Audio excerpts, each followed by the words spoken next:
There's a thought that a lot of people have, but almost no one says out loud, I'm behind. Not in a dramatic way, not like everything is falling apart. Just this quiet feeling that you should be further ahead by now. You open your phone, you scroll for a few minutes, and suddenly it feels like everyone is doing something with their life. Someone is building a business, someone is making money online, someone is traveling, someone has everything figured out, and then there's you. And maybe your life isn't bad, but it doesn't feel like enough. So you start thinking, I should have this figured out by now. I should be making more. I should know what I'm doing. And that word, should, starts to weigh on you. But here's the part most people don't realize. That feeling of being behind isn't coming from your life. It's coming from what you're constantly exposed to. For the first time in history, you're seeing hundreds of lives every single day. Not real lives, edited lives, highlighted lives, compressed lives.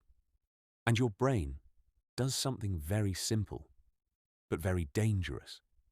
It takes the best parts of different people's lives and combines them into one impossible standard. So now, without realizing it, you're comparing yourself to someone who doesn't even exist. Someone who has the money, the freedom, the clarity, the lifestyle, the confidence, all at once. And of course, when you compare yourself to that, you feel behind. But you're not behind. You're overexposed. Your brain was never designed to process this much comparison, let alone compete with it. But that's exactly what you've been doing.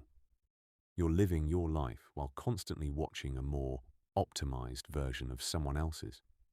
And then you wonder why your own life feels slow. The problem isn't your pace. The problem is the standard you're using to measure it. Because if you really stop and think about it, who decided where you're supposed to be right now? Who defined what ahead even means? Who told you there's a specific timeline for figuring your life out? Most of those ideas aren't even yours. You absorbed them from social media, from other people, from a culture that rewards speed more than direction. So now you're not just living your life, you're judging it in real time. And that's exhausting. Because maybe you're not actually behind. Maybe you're just moving at a pace that makes sense for you. But because it doesn't look like everyone else's, it feels wrong. And that's the trap. You're not comparing your process to someone else's process. You're comparing your behind the scenes to someone else's highlight reel. So here's something simple you can try. The next time you feel like you're behind, don't ask, am I late? Ask something better. Is this actually what I want? Because a lot of the pressure you feel doesn't come from being behind.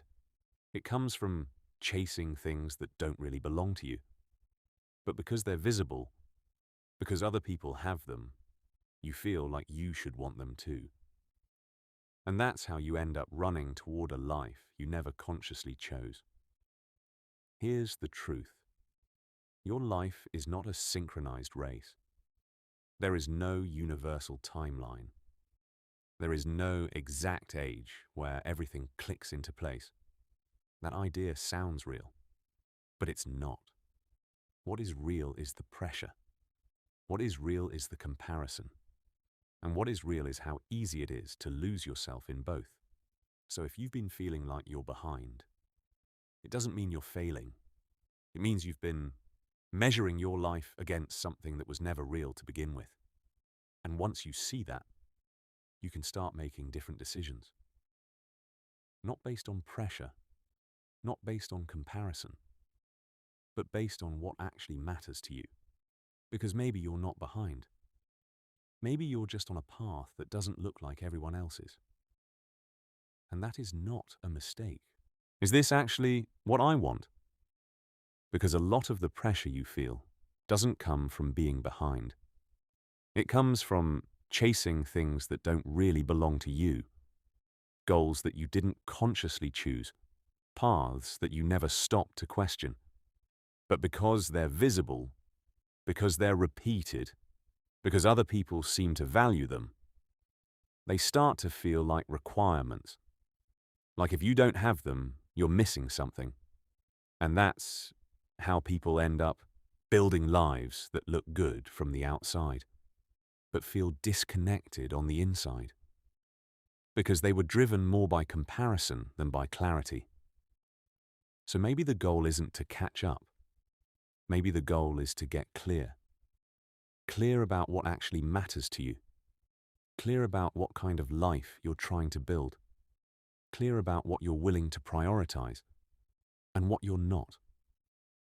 Because once you have that, something changes. You stop measuring yourself against everything you see. You stop reacting to every signal around you. You start making decisions with a little more intention. And the noise doesn't disappear, but it loses power. You can see someone else's progress without turning it into pressure.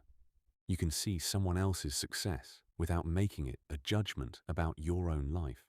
And that's a completely different way of moving through the world. So if you've been feeling like you're behind, it doesn't mean you're failing. It means you've been exposed to more comparison than your brain knows how to handle. It means you've been measuring your life against a standard that isn't grounded in reality. And once you recognize that, you have a choice. You can keep playing a game that was never clearly defined, or you can step back and decide what the rules actually are for you. Because there is no universal timeline. There is no exact age where everything clicks into place. There is no single path that everyone is supposed to follow. Those ideas feel real because they're repeated so often. But repetition doesn't make them true. What is real is your experience. What is real is the direction you choose.